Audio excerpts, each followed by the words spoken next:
Ma istun praegu köögis. Ma just lõpetasin tegemise ühe video ühele brändile. Mu laps magab teises toas ja ma saan selle video eest 400 eurot. Ma ei ole influencer, mul ei ole jälgijaid.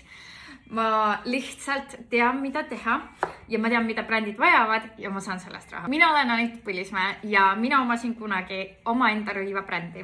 Ehk siis ma olen väike ettevõtja sussides olnud ja ma tean väga hästi, millised on ettevõtte vajadused. Ma müüsin oma rõivaäri maha ja ma hakkasin tegelikult ise sisuloojaks ja pakkumagi brändidele täpselt seda, mida nad turunduses vajavad igapäevaselt. Ma ei tahtnud minna tegelikult kuskile palgatööle. Mu laps on 2,5-aastane ja õnneks ma ei olegi pidanud minema, sellepärast et praeguseks ma teeningi oma sissetuleku tegelikult UGC koostöödest.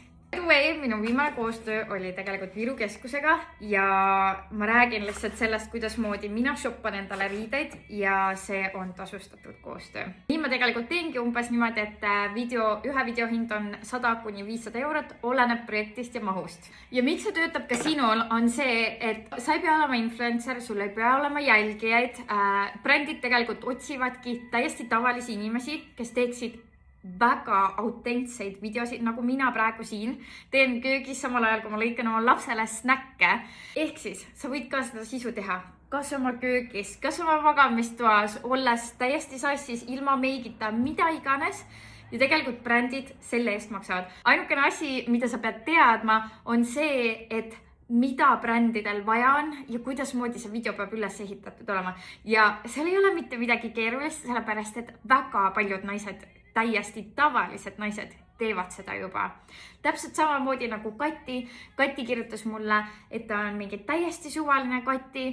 Ta ei teadnud, mis asi see UGC ongi ja tegelikult läks mingisugune kuu mööda, kui ta juba sai oma esimese koostöö ja 1,5 kuud hiljem oli tal juba oma esimene rahaline koostöö ja nüüd on ta juba saatnud 4-kohalise arve välja. Nagu kui lahe! Suurim viga, mida algajad teevad koostööde kirjade kirjutamisel, on see, et nad saadavad liiga üldise kirja.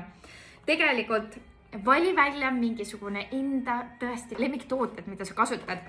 Ja siis saada neile mingisugused ideed, kuidas moodi ja mis video sa võiksid nendest toodetest teha. Ja ütle täpselt, mida sa teeksid, miks sa teeksid ja miks see neile kasulik on. Ja nii lihtne see ongi.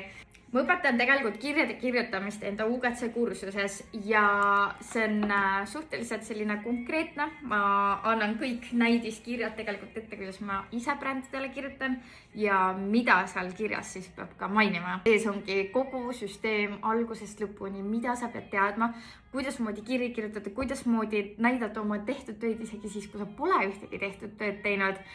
Ja kuidas moodi see video kokku panna ja millist summat selle eest küsida siis lõppkokkuvõttes ja kuidas hoida see koostöö stabiilsena. Tegelikult vahepeal ma saatsin sulle ühe meili ka juba ja seal sees on täpselt kirjade mailid, millega sa võid juba algust teha ja saata kliendile välja. Ja ülejäänud info sa tegelikult saad siit alt kätte.